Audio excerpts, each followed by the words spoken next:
Well, good afternoon. I'm Pete Daly, CEO and publisher at the U.S. Naval Institute, and on behalf of the Center for Strategic and International Studies and the Naval Institute, we welcome you. We're proud to bring you this continuation of our Maritime Security Dialogue series. This series is made possible by the generous contribution of HII. Today's guest is Admiral Harry Harris, and today's topic is the future of AUKUS. Admiral Harris served as commander of the U.S. Pacific Fleet from 2013 to 2015, and then as commander of the U.S. Pacific Command, before it became INDOPACOM, until his retirement from the Navy in 2018. He subsequently was appointed the U.S. ambassador to the Republic of Korea and served in that position until January of 21.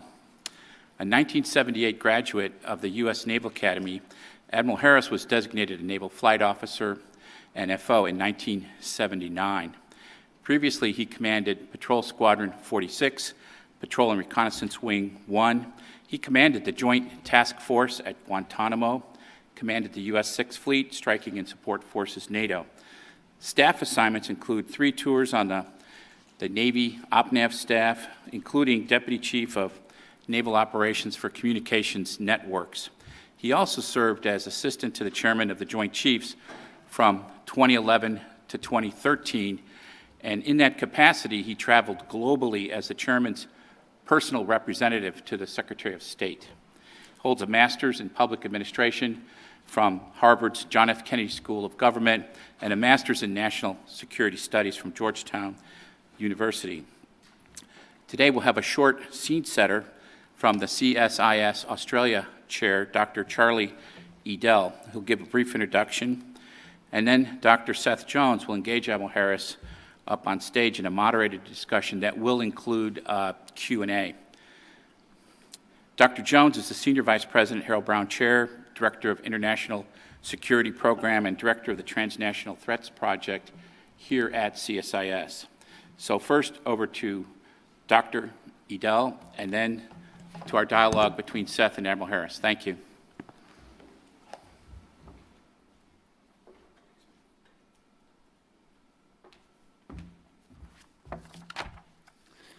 Good afternoon. Thanks very much, Pete. I'm very glad to be here with all of you talking about AUKUS and the way forward. Now that we actually know the way forward for AUKUS, now that it's finally been announced, and we can move on to, as the Aussies say, the hard yards of actually ensuring that we can pull it off. And that's true for all 3 of our nation's governments, our respective legislatures, and our industry partners. Now, I realize that I am just the warm-up act here, so what I thought I might do is give you a bit of a scene setter before Seth and Admiral Harris get into what I'm sure will be a very interesting conversation. In San Diego on Monday, March 13th, President Biden, along with his Australian and his British counterparts, announced the optimal pathway forward for Australia's acquisition of a nuclear-powered submarine program. This announcement was the result of an intensive 18-month effort by all 3 governments to figure out how they were going to get after this challenge. It was almost entirely the announcement focused on Pillar 1, that is the acquisition of nuclear-powered submarines. There was a lot that came in the statement, but to my mind, 3 things at least should really jump out at us. The first is the speed with which this enterprise will commence. Second, that there are multiple moving parts to what is happening. And the third one, which was quite surprising, is that the U.S. intends to sell 3 to 5 Virginia-class attack submarines to the Australians. Now, when AUKUS was first announced back in September of 2021, we didn't have all of this figured out, but now we have a pathway forward. And one of the things that I thought was most striking from this announcement, one of the surprises that came out, is that the scale and the ambition of AUKUS have actually grown over the past 18 months. Not only do we now see that we're looking to have all three partners invest in their own, but also in allied industrial capability. This should be a real linking of European with Asian security partnerships, and the integration of industrial capacities, and I do underscore the plural nature of this, is really key. Now, those ambitions have grown, I believe, commensurate with the scale of the challenges that all of us face. AUKUS was undertaken against a backdrop of deteriorating security environment in the Indo-Pacific region, and specifically revolving around the exponential growth of China's military power, coupled with its more assertive use over the past decade and a half. Those two trends have highlighted security concerns in the region and motivated AUKUS members to align their strategies and respond to the challenges that are being posed by Beijing. Now, in a narrow sense, AUKUS is a trilateral partnership between these three nations that's meant to enhance the defense capabilities of each one of those partners. But if we think of AUKUS as only a submarine program, I think we're missing what this actually represents. The broader significance of this is the intentionality to drive technological integration, industrial capacity, and deepen strategic coordination between all three partners, which is to say that AUKUS is being undertaken to help the U.S.'s most trusted partners become stronger and more capable of pushing back against Beijing. When you look at AUKUS, just remember that it has more than one objective behind it. It's meant to transform the industrial shipbuilding capacity of all three nations. It's meant as a technological accelerator. It's meant to change the balance of power in the Indo-Pacific region. And I think it's meant to transform how the United States works with and empowers its most trusted allies. Good. I can now exit because that all sounds great. But with all that greatness and with that complexity come a fair amount of challenges in front of us as well. So let me just tee up a couple of them that I see looming in front of us for the two of you to address. The first is political attention, support, and resourcing from all three nations over the decades with which this program will play out. The second challenge that we face is an ability to scale up and scale up quickly, particularly in shipbuilding. That's true in the United States. We know that we are not meeting our requirements of how many submarines we're supposed to produce, depending on how you calculate. We're not at 2 SSNs per year, somewhere between 1.2 and 1.4. It's also a challenge for the Australians, where there have been estimates that they need to find employment and find the bodies who are going to be those workers of as many as 20,000 jobs that will be related to this enterprise. And that's equally true in Britain. A third challenge is the complexity of the multiple parts of Pillar 1. We're going to get into shortly that there are multiple moving parts to this, starting this very year, but then phasing all the way to the early 2040s. This means that the Australians will have to have crews at some points on 3 different types of submarine platforms. A fourth one is timing and deterrence, because obviously we have a deterrence problem now and not in 2040. So the question becomes, how quickly can some of these assets be brought online? And the final challenge that I would just point to is one of export controls. The United States rightly guards our sensitive technology and U.S. companies' IP. However, without changes to the current rules governing export controls, the United States will not be able to move forward with the true technological integration required in order to move AUKUS forward. Whether there will be sufficient movement in Congress to change the U.S. export control system, or if this can be accomplished through regulatory administrative changes, remains to be seen. Now, I will exit stage right, or I guess stage left, and allow Seth and Admiral Harris to dive into the future of AUKUS and figure out some of the answers to those challenges. Thank you. Thanks, Charlie, and appreciate the work you've done, including with senior levels of the Australian government, the White House, and others, as the U.S. has proceeded forward with its partners in the UK and in Australia. Thank you, Admiral Harris, for joining us here today, and thank you to those both in person and online. Thanks to HII for supporting this, and thanks for the partnership with USN and Admiral Daly that has been so strong over several years. So let me first ask you, for those less familiar with the specifics of AUKUS, Admiral Harris, to just outline the key pillars and in part also your main takeaways from what came out of the March 2023 San Diego meeting. Yeah. So thanks, Seth, for that. And I'll echo Seth's appreciation to the CSIS, to the Naval Institute, HII, and for all of your interest, whether you are here in the room or out in TV land. This is an important discussion, and it's because it's an important relationship that we have, the United States has, with the UK and with Australia. So AUKUS, this deal, if you will, has three main pillars. The first pillar, it's already underway. It's the training of Australian sailors in our nuclear power program. So that's already underway.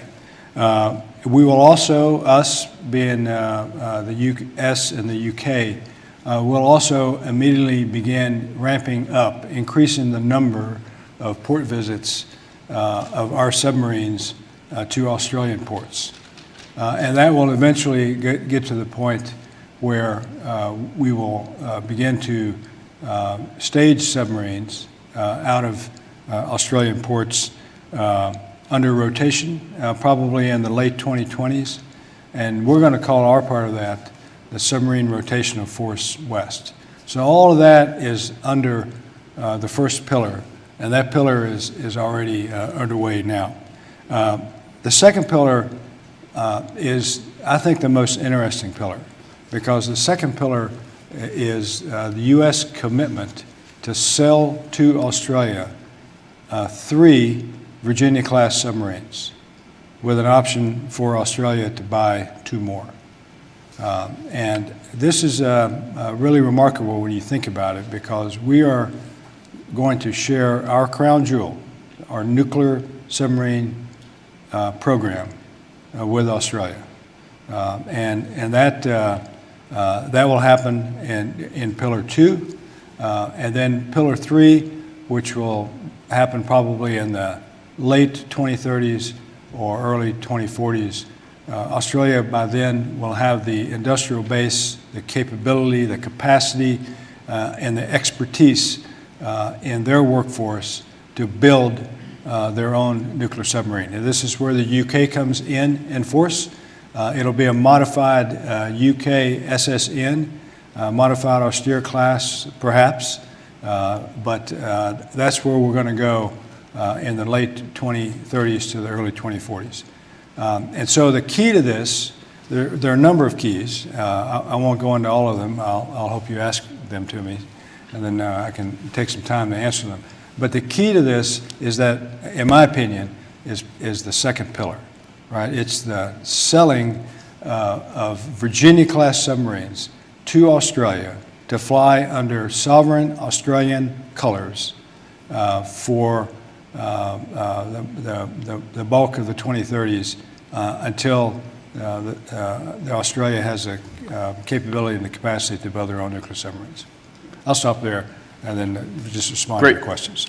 So the way we'll do this is I will start off with a few questions, and then we encourage those in the audience, both in person and virtually, to ask. For those online, there is an easy way for you to write those in. For those in person, just scan the QR code, and I have an iPad right here that I will read the questions out. So if you have any questions about how to do that, there are some folks around here that can help those less technologically sophisticated, probably like me, including Christine, who's in the back corner. And thanks to you and the rest of the crew for setting this up. Let me talk a little bit about one of the key pillars of AUKUS as you started to get in.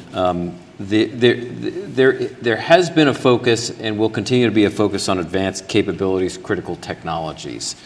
There are a number that could be in the mix: live, virtual, constructive training, artificial intelligence, big data processing, common operational pictures, quantum computing, unmanned or uncrewed systems.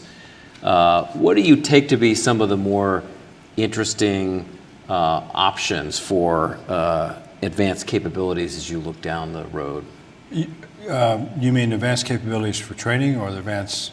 No, I'm talking about for sharing. Well, the things that you mentioned in this first pillar are critical, in my opinion, and that's the synthetic learning. In order to increase Australia's capability to not only man and operate nuclear submarines, which we'll do through our normal nuclear power school training, exchanges on our submarines, exchanges on the UK submarines, and all of that. But the key, one of the main issues is training the industrial base to build and operate nuclear submarines, to go from zero to warp speed in a decade or so. So that's going to be the key. And we have to be able to share that technology and share the learning with our Australian counterparts. Now, Australia already knows how to build submarines. They have built a very capable submarine, the Diesel Collins class submarines, but they're coming to the end of their operational life. They'll have to be extended, most likely, a little while to bridge the gap between the end of their operational use and the beginning of the new nuclear submarines. But they know the Australians know how to build submarines, and they know how to build good submarines. But the nuclear part of that is completely new. And so that's going to require a lot of effort on our part, on the UK's part, and especially on Australia's part. You know, I used to think that while there are some people that would say that in order to pull this off in its entirety in the ultimate vision, you know, there have to be three impossibles, right? You have to have sustained political support in 3 countries for 3 decades, at least. You have to have sustained resourcing by those same 3 countries for 3 decades. And you have to be maximally flexible across 3 decades. Some people would say that those are 3 impossibles that have to come together to pull this off. I don't agree with that. I think it is entirely possible because, as Charlie indicated earlier, the criticality of the need for Australia to have this capability against the threats that we all face in a region as vitally important as the Indo-Pacific demands something big, bold, and creative. In my opinion, Australia is a great nation making great contributions to the global good, and Australia has great ambitions. And I believe that this program, this nuclear submarine program, will help Australia achieve those ambitions, and not just in the defense space. This is about industry, it's about capacity, it's about relevance, and it's really about the free and open Indo-Pacific that we all ascribe to, hope for, and I believe are committed to ensuring remains the norm for a long time to come. One issue that has come up in the discussions, I know as we've talked to senior White House officials and senior officials from the Department of Defense, as well as from Australian and UK counterparts, including those that we've hosted here privately or publicly, one issue that has come up repeatedly is this issue of export control. And so, you know, there's hope among a number of countries, including the Australians, that AUKUS becomes much bigger than just about nuclear-powered submarines, that it allows for opportunities to share critical and sensitive technologies, even outside of the scope of submarines. But U.S. policies related to ITAR or foreign military sales have been challenging. The Australians are a Five Eyes country.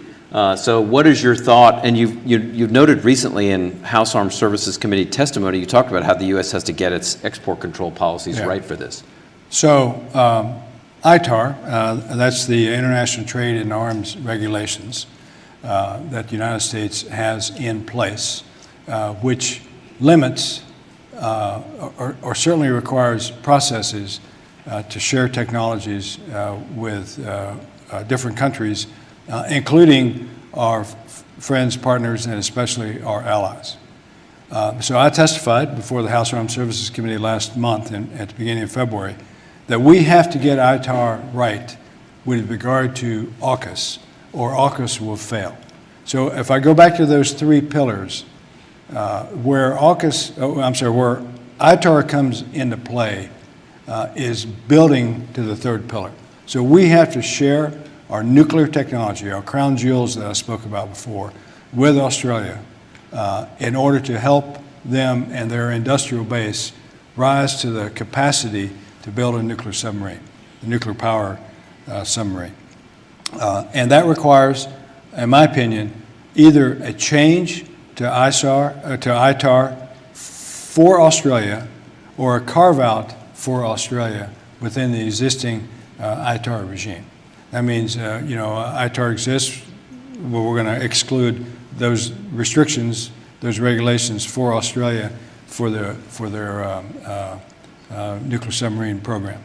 And ITAR reaches across those other components of the AUKUS deal as well. AUKUS is, we think of AUKUS as it's about the submarine. It is about the submarine, but it's also about other things. It's about hypersonics, it's about weaponeering, it's about machine learning, and all of those things which are governed or potentially governed by ITAR. So we have to get through ITAR or we'll never get to the Pillar 3 of AUKUS. So I think it's critical.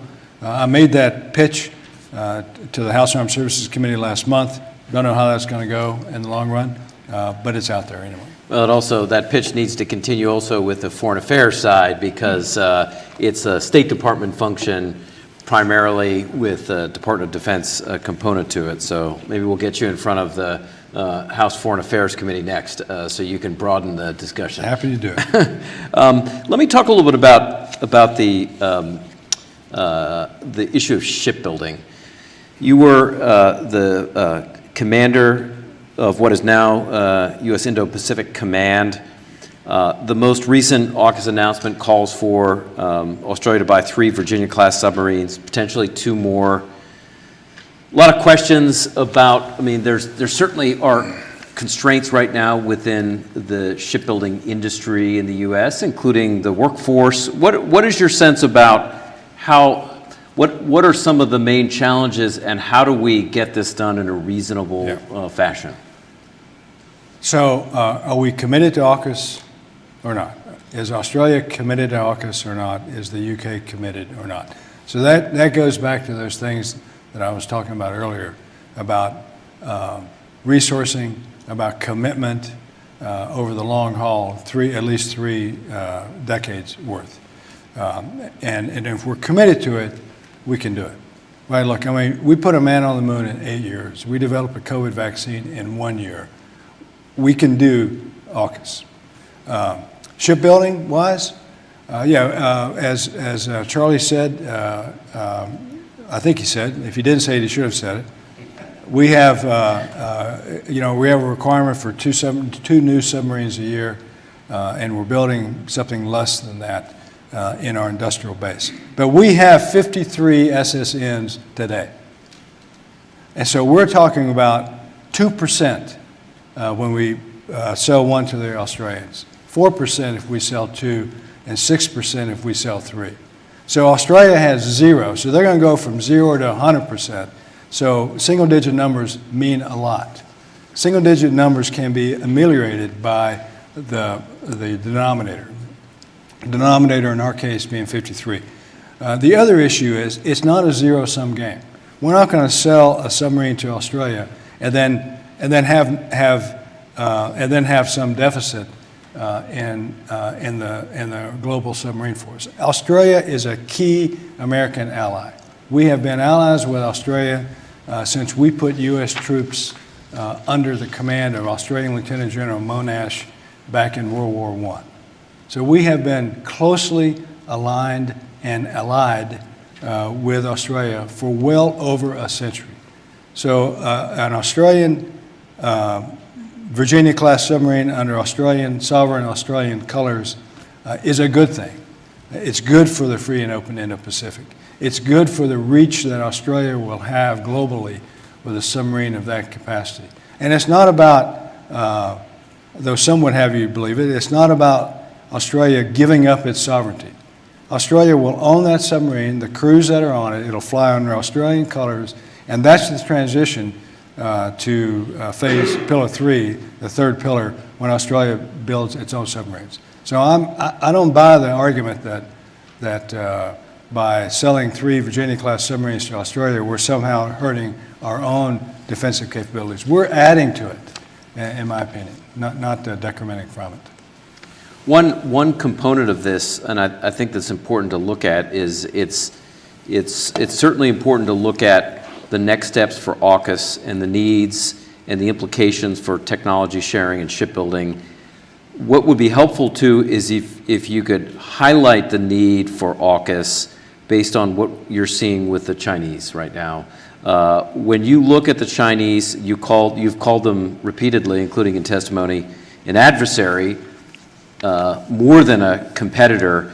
There are arguments that they're eclipsing the U.S. on shipbuilding. According to the 2022 UN Conference on Trade and Development Statistics Handbook, China built 44% of the world's merchant fleet last year, followed by South Korea and Japan. But more broadly, we're seeing them build 5th-generation aircraft, blue water navy, including some submarine space, cyber. So how do you put AUKUS into a broader strategic context? Yeah, so all those things that you mentioned, Seth, are the reasons that we need AUKUS to work. It's because, in my opinion, though the governments will say it's not about China, in my opinion, it is certainly Chinese ambition and current bad behavior with no let up in sight that makes me think that this capability resident in, power in, actually, of AUKUS is so important. So I think that this will serve certainly as a deterrent in the mindset of the Chinese military when they consider things like acting against their neighbors, acting on the global stage in negative and nefarious ways. So I gave an interview not too long ago to Breaking News, Breaking Defense, I guess, and since then I've had the chance to think about the questions I was asked then. And I now agree completely with Siddharth Kaushal, who's with the UK's RUSI, the Royal United Services Institute, when he said that this will make China's potential aggression against Taiwan a lot less appealing. That's his words, a lot less appealing. I agree with him. Though this is, again, it is not about China per se, according to the governments, but certainly it is about a free and open Indo-Pacific. It is about maintaining the global order. And it is about Australia's place on the global stage as a great power. And how do you respond to some who have argued that AUKUS results or could potentially result in escalation with China, in arms race in the Indo-Pacific, or it could increase the potential for miscalculation, escalation? What's your response? Yeah, if I agreed with them, then they and I would both be wrong. Right? I mean, this is, you can argue both sides, and I've read both arguments. Each country has to act in its own enlightened self-interest. I think Adam Smith said that a few years ago. And Australia has acted in its sovereign self-interest by deciding that it needs a nuclear submarine force. The UK and the United States have acted in our enlightened self-interest by agreeing to provide assistance to Australia in terms of technology primarily, and sharing our crown jewels on how to get to that end state. So I don't think it's destabilizing. I think it's more stabilizing to have countries like Australia, the United States, the UK, Japan, South Korea, the Philippines, Thailand, our other friends, allies, and partners, our other friends and partners in the region, to do things that increase stability, not decrease stability. The most dangerous point, in my view, is when stability totters on the balance. And when that happens, that's when things are most apt to go in a bad way. But if you have strong powers out there that are able to defend their interests, their own sovereign national interests, I think that's an increase to stability, not a decrease. One issue, speaking of China, that has come up, and I think it's reflected in some of the most recent acts, including the CHIPS Act and the Inflation Reduction Act, are trying to change the landscape in which China operates. They dominate the advanced battery supply chain across the globe, lithium hydroxide cells, electrolytes, anodes, cathodes, and a number of other areas, rare earth metals. There have been broader concerns with the supply chain, whether it's for shipbuilding or in other areas, including aircraft. AUKUS is interesting because you're going to have the continuing production of Virginia class and providing to the Australians. There will be the AUKUS version, SSN AUKUS, that's produced. How do you think about supply chains there? And the U.S. is also going to be working on its next generation submarine. So how does the U.S., the Australians, and in that environment with potentially multiple submarines, think about efficiency on its supply chains? Yeah, so out of danger comes opportunity. And I think that what we're seeing in supply chain challenges today being primarily an outgrowth of the COVID epidemic, we have a better understanding today. We, the United States, our industrial base, has a better understanding of where supply chain bottlenecks occur, and globally. I mean, because we source globally. And we're better now than we have been probably ever in understanding the dynamics of small changes resulting in big issues. So, I think that we're stronger now because of what we have gone through and what we have learned. And we know that we're stronger when we act in concert with friends, allies, and partners. That's one of the strengths of the current administration's national security strategy, is the recognition that friends, allies, and partners matter, and the realization that friends, allies, and partners make us stronger. When you compare our network of alliances and partnerships with that of China, it becomes more stark than ever how strong we are, how strong the United States is compared to China, because China can rely on whom? Afghanistan, I guess. North Korea, yeah, sure. Apparently the Russians now, too. Apparently the Russians, who are getting their asses handed to them. I'm sorry, I can't say that in public. I apologize. No, you can say that. Who are getting their behinds crushed in Ukraine. So that's a pretty interesting smattering of allies, in my view. Yeah. Before going to some audience questions in a moment, I wonder if you could reflect on some of the challenges you see going ahead. We talked about the upsides and the opportunities that AUKUS provides, both in warfighting and deterrence. certainly to the defense industrial bases, both within the United States, Australia, and even the UK for that matter. So there are also some advantages, as we started off with, in advancing critical technologies.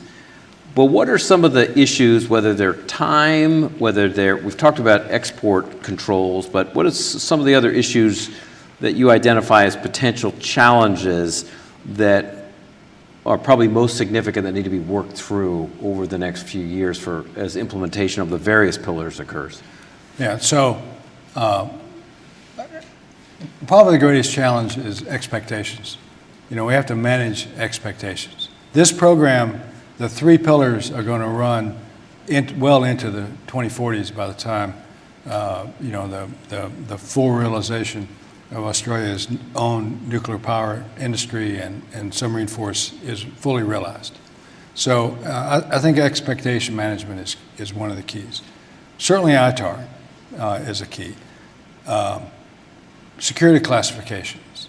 We have a class of security classification called no foreign, not for foreign dissemination. We have to understand the impact that could have on not only the training of Australia's submariners, but also their industrial base. So we have to understand that as well, even as we try to go after ITAR, which is governed by laws and regulations. We have to go after no foreign caveats, which are governed by policy, not by law or regulation. So, those are some of the barriers to fully realizing AUKUS in its entirety. But I am optimistic that at least we've identified those barriers. And then if we have broad-minded, forward-thinking, creative, innovative leaders, that we can get through each of these barriers and meet the timeline. The timing of your response was interesting because the first question I was going to read came from Peter Pennington, British Officer Club, saying, will the dreaded U.S. eyes only, he means no foreign, right, I think in part, be eased? And that's coming from the British part of this as well. Let me turn to, there are a couple of questions. This one is Michael Verbowski from the Warsaw Institute, but there's also Rod Azama from the Japanese American Veterans Association that are asking very similar questions. So I'll read Rod's question, and then it's reflected in several others. I recognize the importance of the Australia-US-UK partnership in the Pacific. What other allies play a key role in the region? Japan, Korea, New Zealand, Singapore. What mechanisms exist for them? And Michael's question right after that is there a possibility of growing AUKUS at some point to include other allies and partners in the Pacific? Yeah, so it's a great question. There are other groupings in the Pacific, Indo-Pacific, that some of the countries that he mentioned could be a part of. May not be a part of today, but could be a part of. One of those is the Quad. That's a quadrilateral dialogue between Australia, Japan, India, and us. There's also the Five Eyes grouping, which includes our allies that you mentioned, plus New Zealand, which is a partner nation. And we have a great relationship with Singapore, which hosts a lot of our ships, submarines, transiting strike groups, and personnel. So there are all these different groupings. I'm not qualified to answer the question of, will AUKUS be extended to South Korea or to Japan or to other countries? That's a different question. I think what we need to do is focus on AUKUS. Let's get AUKUS right. Let's get this submarine deal done. Let's get a nuclear submarine indigenously produced in Australia, flying Australian colors, and then look at potential expansion. We have great allies, the United States. We have great allies in the Pacific. I've named them already. I'll name them again. In Northeast Asia, it's Japan, South Korea. It's hard to imagine any important issue, whether it's defense, whether it's economics, or whatever, being resolved in Northeast Asia without Tokyo, Seoul, and Washington's combined efforts. Key critical allies. Our allies in the central part of the region and Southeast Asia are the Philippines and Thailand, and of course Australia is the bulwark for our structures there. And we're demonstrating that in real time, in real ways, with this AUKUS agreement. Interesting. I didn't mention them before, but we have two questions. You've already answered them in a sense, but I think this highlights the interest in AUKUS coming from U.S. partners and allies. Two questions, one from Einar Davison, who's a USNI member from Canada. The other is Rick Lewis, both asking about AUKUS and Canada.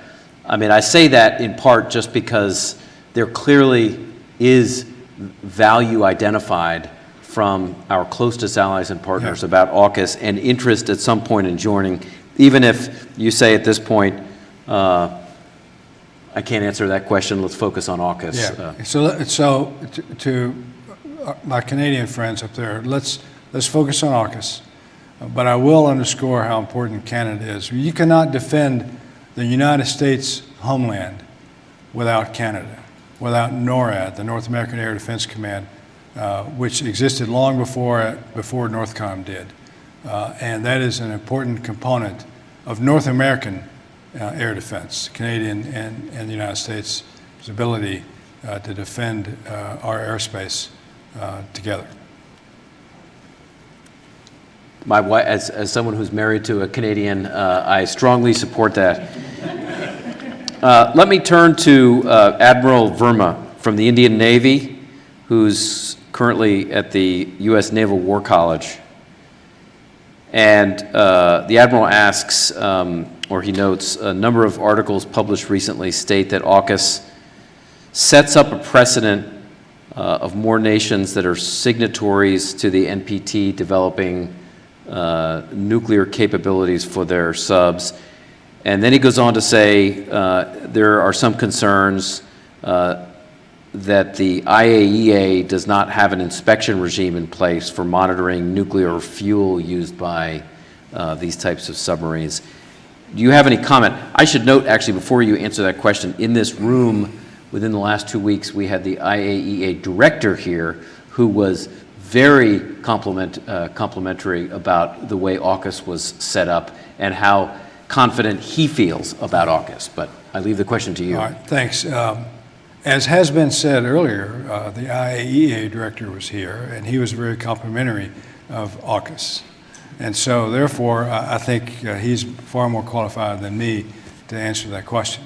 I will note that India not only has nuclear weapons, but also has nuclear submarines. So I believe that India would welcome Australian nuclear submarines as another force for stability and good in the Indian Ocean and beyond. Sounds good. Let me turn to Vice Admiral Crowder, retired U.S. Navy. As part of the increased U.S. submarine visits to Australia, is there a plan, or at least thinking, about a U.S. subtender there as well, at least rotating? Yeah, Doug, I don't have the answer to that question, but thanks for asking it. Hopefully, at some point, we'll get to the point that our nuclear submarines can be worked on, replenished by Australia under maybe Pillar 2, for sure. But there is clearly a plan under Pillar 1 to increase the training of Australian officers and men and women in our own schoolhouse efforts. There is a plan under Pillar 1 to improve or increase or develop really Australians' indigenous shipbuilding capability, especially in the nuclear realm, to build their submarines. And for sure, we're going to see a lot of port visits by UK and American submarines in Australia and exchanges on those submarines with Australian crew members. But as far as putting a tender there, I don't know what the Navy's capacity for tenders is these days, and I will defer to OPNAV for that. Thanks. Dr. Paris Staples from Navarro Research. What actions, to the degree you're aware, are each of the three nations taking to develop the future workforce, including submarine, but also technical staff are difficult to find now for existing programs? How do they propose to entice the future staff into these programs that will enable AUKUS objectives to be successful into the 2040s? Yeah, a very important question, but I will defer to Australia on how they're going to recruit and retain their industrial workforce to get at the issues that you asked. As far as the troops, the sailors that'll operate the submarines, us and the UK are involved in training already Australian submariners in that effort. But as far as the eaches of the technical workforce, I have no visibility in that. Got a lot of questions. This is from the CSIS Coast Guard fellow, Ginny Nadolny, who I think is sitting in the audience here, with the expected timeline to establish the three key pillars AUKUS is prioritizing. What risks do you still see in the near term, and what role will AUKUS have in addressing those threats? Yeah, so in the near term involves really training and having a lot more submarines, UK and American nuclear submarines, pay visits in Australia. But primarily, again, it's about training Australian submariners and beginning to train the Australian industrial capacity workers to do the work of building a nuclear submarine a decade hence. So I don't see hardly any challenges to the first pillar. But the first pillar then rolls into the second pillar, where the sale of Virginia-class submarines come into play. That's a big resourcing issue, and primarily that, because by then the engineers that will operate the nuclear power plant should be well on their way after Pillar 1. And again, because Australia has a very capable and professional submarine force, which tends, I think, to get lost in the discussion. Australia knows how to operate submarines. They've been doing it really since 1914, since their first submarine. So the idea of operating a submarine, they're expert at that. The difference is in the nuclear power plant, the nuclear propulsion part of the submarine. So we have a while to help them in that regard with the help of the UK. And I'm convinced, I know that they'll get there. We have a couple of other questions that get into, we've talked a little bit about export controls. Jerry McGinn from George Mason University, formerly within the Department of Defense, says foreign disclosure and technology transfer policies are just as critical as export controls. And these policies, unlike export controls, are governed by the Department of Defense. What efforts are being undertaken, or potentially should be undertaken, on that front to address AUKUS capabilities under Pillars 1 and 2? Yeah, so again, another important question, and certainly a hurdle to the full realization of AUKUS if we don't get this right. So I don't know specifically what steps are being taken to overcome these two issues that are under the purview of DOD. But I'll just foot stomp the idea that if we don't overcome these issues, then AUKUS is at risk. So I want to back up and ask a question from Rick Lewis here, which it's more of a strategic level question for you, which is, given that America has obligations other than the Western Pacific, so a major war with China would involve various components of the U.S. Navy. China is building major combatants, in some cases faster than the U.S. How will AUKUS help keep China from expanding their activities, potentially aggression, to include invading Taiwan and permanently taking islands in the South China Sea. So how do you see AUKUS in a broader Yeah. strategic picture? So I mentioned already that I believe that this submarine deal, AUKUS, will make an attack by China on Taiwan less appealing, to use Kashal's phrase from Rusi. And I think that will play out across the years ahead. Our relationship with Australia and the UK and our other allies in the Pacific stands on its own merits. I believe that those relationships will strengthen stability and not weaken stability.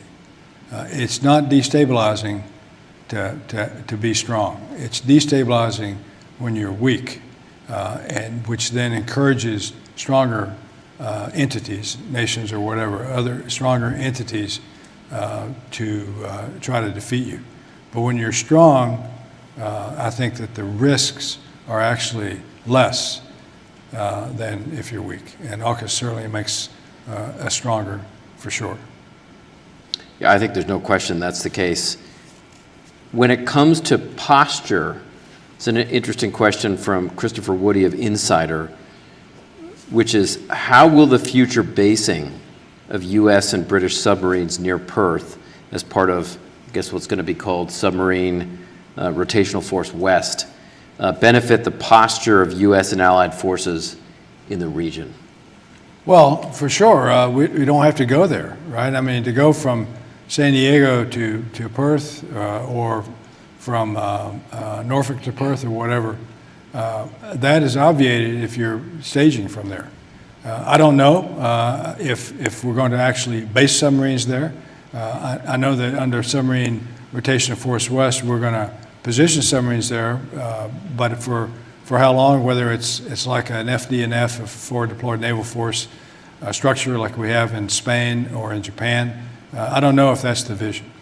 I think we're not quite there yet, but we do have a commitment with Submarine Rotational Force West, and so I think that's a positive. And it certainly increases our day-to-day presence numbers in the Indian Ocean, certainly in the Western Pacific. So I think it matters. I wonder if you could just ask, or just talk briefly about any thoughts you have on how to mitigate some of the concerns we're seeing in Australia about the U.S. You talked a little bit about this, but just a review of the Sydney Morning Herald over the last few days. There are a lot of opinion pieces coming out of Australia about the possibility or fear that AUKUS will impact negatively Australian sovereignty over time. So how do you respond to that? How do you assure the Australians that that's not what's happening? Yeah, so let me talk about two advantages right off the top that AUKUS provides Australia. Then let me get right into the sovereignty issue. So this is an opportunity, in my view, for Australia to develop its technical skills, and it's already technical, but will be far more technically competent workforce in terms of nuclear power. So this is an opportunity for Australia. It also strengthens the U.S., Australia, UK alliance in ways well beyond where we were even a year ago, 2 years ago before AUKUS. So it's going to strengthen the alliance. It's going to provide opportunities to improve in the nuclear realm and all of the things that go with that, the Australian workforce. So I view those as positives. And on the sovereignty question, for sure, while it's undeniable that Australia will have to depend on the UK and the United States for its nuclear submarine capability in the near term, Once we get to the point of selling Virginia-class submarines to Australia, and certainly when we get to the point of Australia building its own indigenous nuclear submarines, by those points, pillars 2 and 3, those submarines will be flying under Australian colors. They are sovereign Australian assets. I can't say that strongly enough. I could say it louder, but that would not be helpful. But I can't say it strongly enough that pillars 2 and 3, those submarines will be Australian submarines under Australian colors, under Australian sovereignty. To get to that point, for sure. I mean, there's again, Australia will be dependent on the United States and the United Kingdom to help Australia develop its submarine force. But once it's there, those are sovereign, independent Australian assets. One last question before asking you to summarize your thoughts on AUKUS. This comes from Tom Manier from News Corporation Australia, and he says there's some concern in Australia about how AUKUS will endure as administrations change in the United States. So if you look at future U.S. presidents, are you concerned at all that future U.S. presidents might be willing to stick with a plan to sell Virginia-class submarines to Australia and participate? For sure. I mean that's one of the issues I talked about at the beginning of this session, where I talked about what some people view as three impossibilities have to come together all at once. And one of those is a long-term political commitment by three countries over 3 decades. Is that subject to possibly being affected by changing political environments in each of those 3 countries? For sure. But we have to I think, commit to this deal. Each country has to commit to it, one administration at a time, whether that administration is in London, in Canberra, or in Washington. If we get well into Pillar 1 and well into Pillar 2, and Australia remains committed on its behalf to get to Pillar 3 and resource the purchase of Virginia-class submarines from the United States in Pillar 2, it will build, every success will build on itself. And that's why I've talked so much about ITAR and security classifications and all of that, because that's at the front end. And if we don't get that right at the front end, then it could cause the whole thing to tumble down, if you will. But I believe that if the 3 countries remain committed to it in terms of the political will and in terms of resourcing this, then I think we'll get there. But again, there are those naysayers that are suggesting otherwise. And I think that we have to have successes that build on successes for 30 years. So just briefly, Admiral Harris, if you could just sort of wrap this up with your kind of key elevator pitch on the value of AUKUS to U.S. deterrence and warfighting in the Indo-Pacific, to the industrial base, to the development of advanced capabilities and alliances and partnerships. Yeah. What's your elevator pitch on the value of AUKUS? AUKUS matters. AUKUS matters not only to Australia, but also to the United States and the United Kingdom. And AUKUS is relevant, materially relevant to a free and open Indo-Pacific. Well, that was succinct. That was very clear, and if you could all join me in thanking Admiral Harris for a really interesting discussion. He has to leave shortly, but would really happy that he came to visit us. Thanks again for the partnership with USNI that I know you work with as well, but please join me in thanking Admiral Harris for his time.